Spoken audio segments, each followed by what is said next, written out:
So as you guys saw in my most recent video, I went for a drive in my 2023 G80 M3 Competition X Drive, and this thing is fast. Now I know there's faster M3s out there and there's a lot more faster cars out there as well. However, for me, I think this car is very fast and probably faster than what you need for a daily driver or for the street. Before this G80 M3, the last fast car that I owned was this what used to be Stage 2 BMW 435 with the N55, and this car was really fun to drive. It was quick enough, it has KW coilovers, it has wider wheels. However, a car that I've been driving a lot lately is my 2017 BMW 330i. Yes, a 4-cylinder BMW, and I gotta say guys, this car is a lot more fun than you think. So now let me make this very clear. I'm not saying by any means the 330i is a better car than the M3 or that it's an overall more fun car to drive than the M3. I'm just saying for the streets and for daily driving, the 330i, a 4-cylinder slow BMW, is a lot more fun than you think, and in ways more fun on the streets than a G80 M3 or any other fast car. So we're gonna take this car out for a drive and I'm gonna tell you guys exactly what I mean.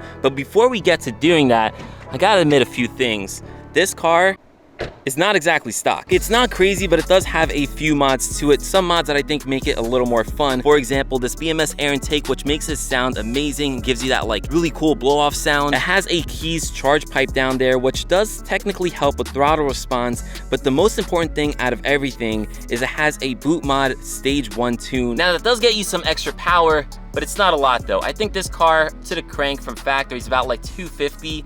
This tune probably gets like another like 40 or 50 to the crank, I think. I don't know exactly, I can't remember, but the point is stage 1 does get you a little more power. And again, you get a little more excitement out of that air intake, out of that 340 exhaust that I have in the back over here. So in a way, I'm kind of cheating a little bit, but that's all right because it does make the car a lot more fun to drive. So like I said, we're gonna take this car out for a drive. I'm gonna show you guys what it's like to drive this thing on the streets because it's very usable power for just, you know, driving day to day. It's not crazy fast, but it's not too slow, especially with that stage 1 tune.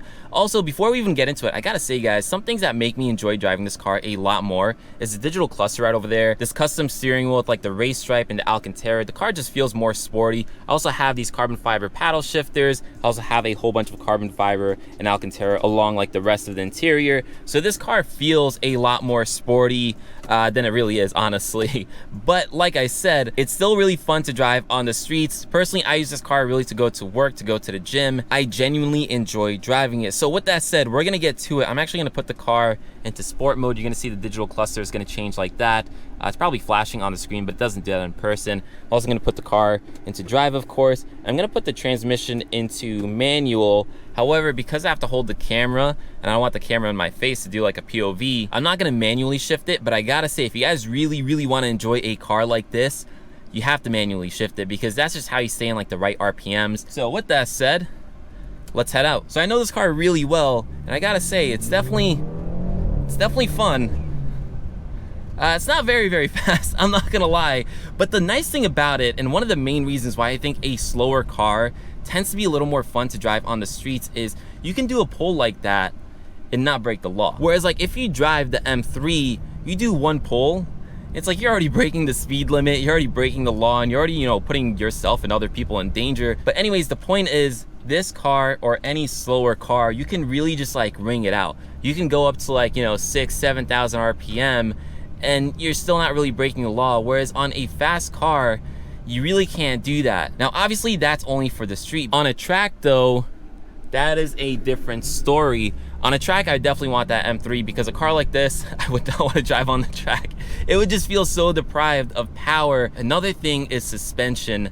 Now, obviously a slower car probably is not gonna be as sporty, right? So like this versus the M3. The M3 suspension is otherworldly in my opinion. Like it just grabs the road. It feels like it just handles like it's on rails. This car though, the suspension feels very floaty. It feels very wobbly, even at higher speeds. Oh, look at that. G80 M3, nice. Anyways, this car feels very floaty and wobbly when you're at higher speeds. It doesn't really instill much confidence.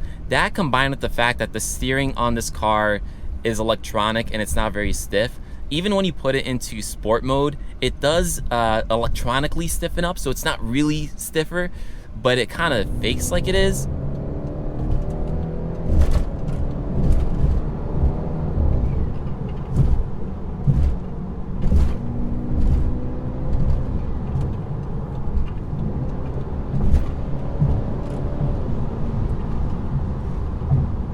Like compared to my old Honda, this car is very fast. And I know I'm kind of like knocking it, I'm complimenting it. I mean, obviously guys, if you get a slower car, there's gonna be pros and cons. Like one of the most obvious things is gonna be price. Like this car is like, what, a $25,000 car, whereas the M3 is like a $100,000 car. So there's a lot of things you really can't compare. But just overall, a slow car, you can really push it. You can really like, you know, squeeze every bit out of it. Whereas a fast car, you start pushing it and you're already breaking the law. You're already going like 120 miles per hour. Whereas this car, you can try all that you want and you're not gonna be hitting that type of speed anytime soon.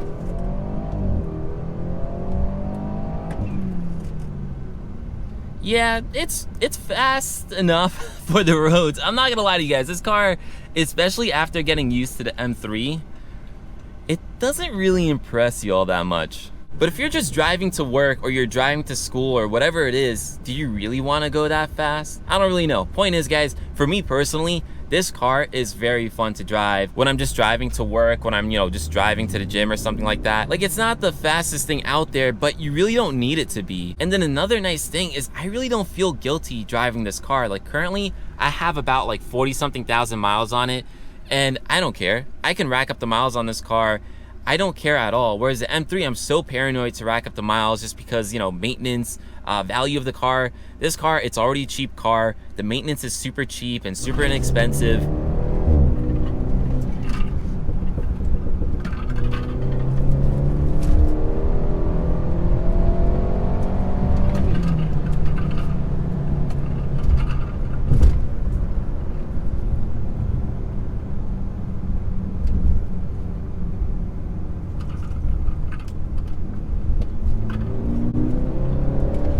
I'm looking forward to putting those lowering springs on the car because I think once I have a better suspension on it and, you know, just a stiffer ride and lower center of gravity, I think this car is going to feel a lot better. Something I didn't mention is this car used to have 225s. I then upgraded it to 245, so the tires are a little wider, and I did put Michelin Pilot Sport all seasons on it, so I guess they should be handling a little better.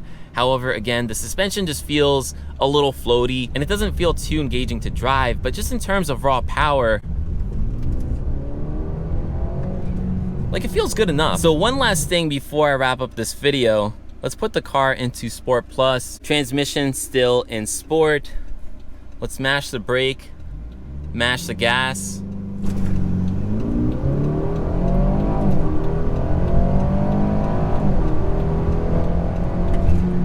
So for those of you who weren't able to tell, that was launch control. And now I gotta say, after doing the launch control on the M3 and then into this car, yeah, this car definitely isn't that fast, but that's okay. That's not why we get these cars. We know that they're not fast. No one's trying to deny that.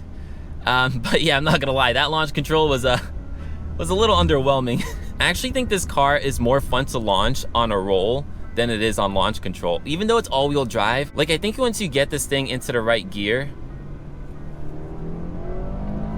and you get that torque, yeah, it just feels way more fun to launch. So to summarize, slow cars are still fun. Yes, they are slow. Yes, they won't impress you or your passenger when you launch them or anything like that, but they have enough power that you can use on the road. You can use all of the power on the road, whereas a car like my M3, you can only go like 50% throttle before you're breaking the speed limit. Whereas this car here, the 330i, a slow car, you can push it, you can launch it, and you're not even breaking the speed limit. Honestly, it's pretty sad, but it's true. They obviously have their downfalls, of course, no one's denying that, but for the money, I think they're fun. But at the end of the day, guys, it does not matter how fast your car is, as long as you enjoy driving it, as long as it's a fun car to drive. But with that said, guys, hopefully you enjoyed this video. If you did, drop it a thumbs up, hit that subscribe button if you haven't already, and yeah, with that said, this video is pretty much done, and I'll catch you guys in the next one. Peace.